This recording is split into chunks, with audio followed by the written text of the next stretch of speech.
რომ კანდიდატის სტატუსი უკრაინას და მოლდოვას უნდა ჰქონდეთ, საქართველოს არა.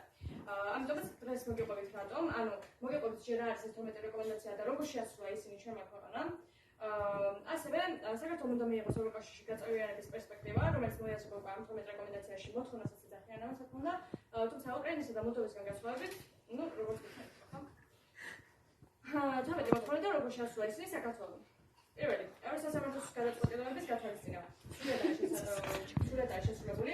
ახალი ცვლილებები, ანუ ახლა რასაც მოგიყვებით, პარლამენტო გაითვალისწინოთ, ეს არის არასამთავრობო ორგანიზაციების აზრი, შემდეგ კი გეწყვეტება ბოლოს პარლამენტის გადაწყვეტილებებს, რომლებიც როგორ შეასრულა ისინი.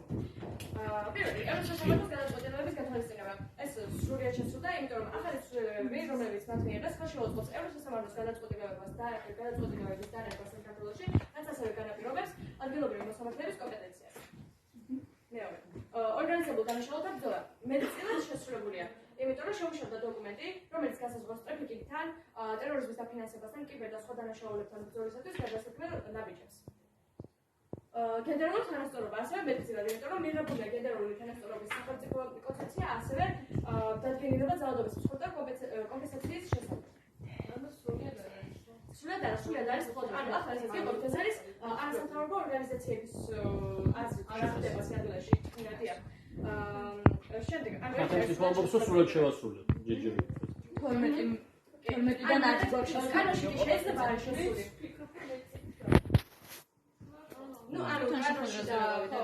კანონში და ისე მატერიალურად კი არის შესრულებული. შემდეგ არის საარჩევნო და ინსტიტუციური რეფორმები. ეს ნაწილობრივ მეტწილად არა. იმიტომ რომ ცვლილებები უნდა შეეხოს პარტიების დაფინანსებას, ადმინისტრაციული რესურსების გამოყენებას და საარჩევნო ადმინისტრაციას. ასევე სხვებს. ესენი უკვე ნაწილობრივ არის შესრულებული. შემდეგ ანტიკორუფციული ზომები ასევე ნაწილობრივ, იმიტომ რომ შეიქმნა ანტიკორუფციული ბიურო და ხელმძღვანელი აირჩა შეჯიბრის ან კონკურსის საფუძველზე. შემდეგი მოწყვეტი ჯგუფები. ესე იგი დამტკიცდა ადამიანის უფლებათა ეროვნული სტრატეგია. ამიტომაც ითვლება ნაწილობრივ, უბრალოდ მაინც და მაინც ჩვენ ჯერ არ დავინახავს ამის შედეგი. შემდეგ დამოუკიდებელი სახალხო დამცველი. სახალხო დამცველად დაინიშნა ოპოზიციონერი ლევან იოსელიანი, ასევე საპარლამენტო ხმების უმეტესობის საფუძველზე. დეპოლარიზაცია საერთოდ არ არის შესრულებული, ეს იმიტომ რომ თვითონ არასამთავრობო ორგანიზაციებს სჯერათ, რომ დეპოლარიზაცია პირიქით გაიზარდა. საჭიროა გვარამიას გათავისუფლება, იცით გვარამიას საჭიროა მისი გათავისუფლება და ასევე მიხეილ სააკაშვილის სამკურნალო გადაყვანა. ასე პირდაპირ არწერია ევროკავშირის ამ 12 რეკომენდაციაში. ეს არის არასამთავრობო ორგანიზაციების თვალიდან ეგია იმას. ხო. შემდეგ სასამართლო დამოუკიდებლობისთვის, ანუ დამოუკიდებელი სასამართლო. არ არის. რა თქმა უნდა, ეს კიდევ გამეორება არასამთავრობო ორგანიზაციების აზრით. იმიტომ რომ სასამართლო დამოუკიდებლობისთვის აუცილებელია საერთოდ იუსტიციის უმაღლესი საბჭოს რეფორმები. შემდეგ მედია, ანუ მედიის დამოუკიდებლობა იგულისხმება.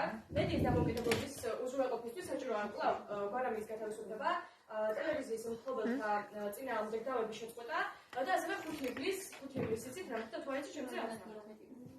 2005 ესე იგი მშვიდობიანი აქცია იყო სადაც პარლამენტის წინ აღმართეს ევროკავშირის დროშა, ასევე ეს ხუთი ივლისში მოიაზრდა ასევე LGBT ქვაბულოს ადამიანების უფლებების დაცვა, იმიტომ რომ პრაიდის თუ უკვე გასული იყო, ახალი დათარებული იყო 5 დღე უბრალოდ იყო გასული და ეს ევროკავშირის დროშა ჩამოდგეს და დადგეს ჯვარი ის მაგივრად, შემდეგ ამავდროულად თბილისი პრაიდი ხო მიცით ორგანიზაცია და სიცხვილის ორგანიზაცია მათი ოფისები დაარბიეს და შესაბამისად რამდენიმე ჟურნალისტი, ფაქტები 53 ჟურნალისტი იყო დაშავებული და 2 სხვა ადამიანი. ასე უნდა ვახსენოთ, რომ თვითონ სამართალდამცავებს და პოლიციელებს ერთ ტურისტი კაცი ებრალად მოსწვალი, იმიტომ რომ ეკეთა საბურე, შესაბამისად ის ჯერს სამას შემდეგ კი დაჭრეს. ძალიან დიდი აუზაური იყო ამის შედეგად, ბევრი მსხვერპლი როგორც ვთქვა დაშავებული ადამიანი, თუმცა ჯერ კიდევ მხოლოდ ერთი ადამიანი განსამართლეს და დააპატიმრეს მეტი არა. შესაბამისად, დამოუკიდებელი მედიისთვის აუცილებლად საჭიროა რომ 5 ივლისის ორგანიზატორების დასაჯონ. შემდეგ კი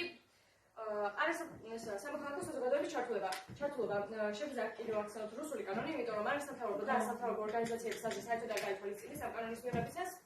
ну ჯერ არ მიუღიათ რა თქმა უნდა, მაგრამ მანამდე, როდესაც უკვე პირველი სმენა და მეორე სმენა იყო, ხო? და დეოლიგარქიზაცია. საერთოდ არასამთავრობოები ფიქრობენ, რომ დეოლიგარქიზაციისთვის აუცილებელია ჯერ 12 მიმართულება ან რეკომენდაცია შესრულდეს და რა კანონი, თვითონ კანონში რო ჩაწერდა რაღაცას უკარგეთ, ხო? თუმცა ეს უკვე არასამთავრობოების აზრით. შეხედოთ ახლა რას ფიქრობს მთავრობა. მთავრობა ფიქრობს, რომ აქ ჩამოთვლიდან ყველაფერი აქვს შესრულებული. Oris gata. ერთი არის დეოლიგარქიზაცია და მეორე არის სამოქალაქო საზოგადოების ჩართულობა. კერა დამოუკიდებელი სასამართლო შესამერად. კი, ასე თქვია. კანონად გვაპირებდნენ იმის მიღებას, რომ აქციები აიკრძალოს ეგეთი. ანუ სასამართლოზე აღიარებენ, რომ არ არის თავისუფლება. ევროპის დღეზე ვიყავი 6-ში, ანუ 6-ში წინ, კი,